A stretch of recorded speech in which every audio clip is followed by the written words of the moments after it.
Un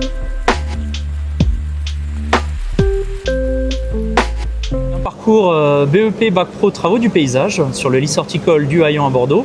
Et je suis parti 8 ans faire les compagnons du devoir. Je suis devenu compagnon du devoir jardinier.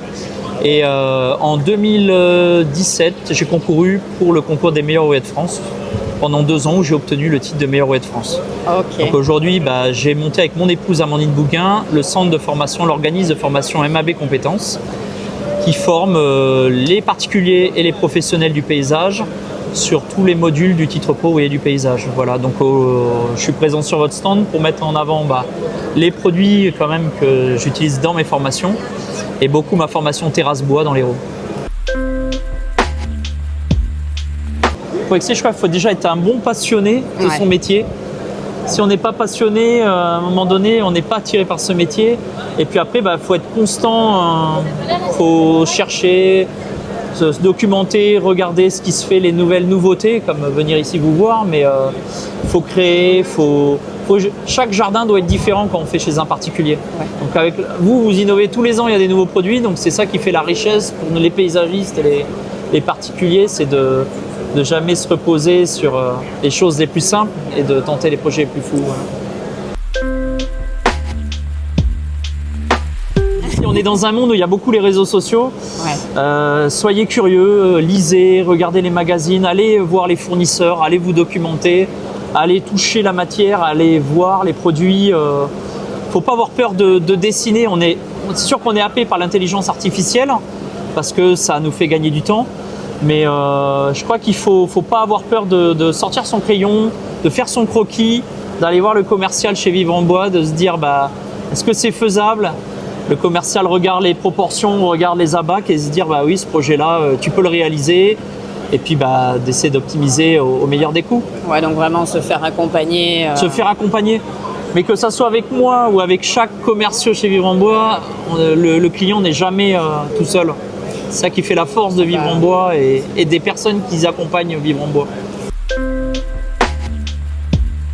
C'est vrai que je pose pas mal la Comcoon, c'est une lame qui est assez intéressante. Ouais. Les panneaux Arifi qui sont quand même des panneaux assez bien finis. Surtout nous, on a beaucoup de vent chez nous, donc ils ont des panneaux en mode un peu persienne où le vent peut passer à travers.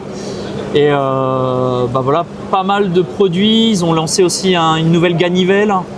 Les nouvelles barrières aussi sur les tours de piscine qui sont assez intéressantes. Puis là, comme on peut voir, ces nouveaux mobiliers qui sont très épurés, à des prix quand même qui restent très accessibles pour les particuliers et professionnels, avec des très belles finitions. Les terrasses, les clôtures. On a beau, nous, jardiniers, créer le jardin, mais il y a quand même une partie importante. Les gens ont besoin de se protéger visuellement, la sécurité autour d'une piscine ou d'une allée. Souvent, le coût de la partie maçonnerie est quelque chose d'assez élevé. Donc, on va dire chaque particulier ou paysagiste reste sur un produit quand même assez noble, le bois. Et on a énormément de forêts en France. Donc, vos produits restent quand même des produits qui sont français et sur un circuit court. Voilà. Alors, je vais vous dire, depuis que j'ai lancé peut-être ma société MAB, Vivre en Bois m'a fait confiance sur des ateliers vivants. Donc j'ai fait il y a à peu près 6 ans mes premiers ateliers vivants chez Vivre en Bois, ici sur Paysalia. Donc il y avait 200 personnes, on montait des panneaux Arifi en direct. Et puis après, un petit peu dans toutes les agences, je fais des formations, on va dire, pour le début de printemps avec les particuliers où on leur apprend à faire la terrasse bois. Donc ça, je trouve ça très bien, même pour vous et pour moi. Les particuliers, quand ils achètent vos produits, ils sont beaucoup plus rassurés de savoir monter les plots, les lambourdes, les lames. Et c'est vrai que quand on n'a jamais utilisé les machines, tout ça, ils ont toujours peur de se dire comment ça va réagir. Et là, ils voient tous ces petits problèmes et puis ils sont beaucoup plus rassurés. Je viens de Montpellier, j'ai oublié de le dire. J'ai une petite signature un peu sur les jardins méditerranéens. Mais c'est vrai que je me dis maintenant, j'essaie de chaque jardin que je crée, c'est un caractère par rapport aux particuliers. Je le dessine avec eux, leur jardin de leurs rêves. Donc, je me dis, le style, c'est de jamais faire des jardins, jamais se reposer sur le même style de jardin. Toujours se redépasser par un côté artistique, par une lame d'eau, par des couleurs de végétaux, par peut-être des sections de lames différentes, sur des couleurs de bois, un peu bois flotté. Voilà, de rentrer l'art dans le jardin et la modernité et jamais rester sur des choses très cubiques comme ce qu'on pouvait connaître Avant. Voilà. Allez chez Vivre en Bois, prendre vos produits. Vous serez accompagné de tout, du début de la montage de la structure jusqu'à les finitions, jusqu'à l'entretien de votre terrasse.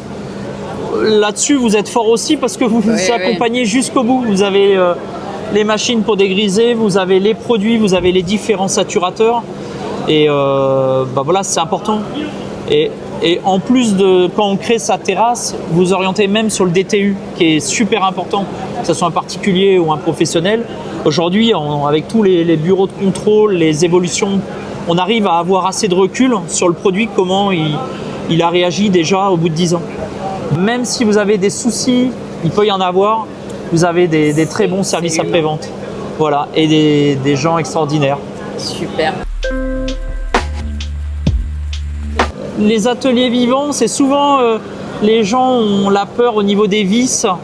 Soit ils utilisent jamais bien la position, vous voyez, de l'embout pour visser les vis, donc ils vont foirer un petit peu les pas de vis. Donc voilà, je les pousse à souvent prépercer les lames avec des embouts, et puis après d'y aller tout doucement, parce qu'on est souvent sur des embouts torsadés. Oui. Donc ça, c'est toujours pour le particulier assez délicat, mais on les laisse jamais tomber. Il y a toujours une façon d'enlever la vis. Et puis après, les anecdotes, on va avoir toujours voilà, de se dire on part pas droit et puis on est obligé de déposer. Bon, on apprend le métier. Merci beaucoup.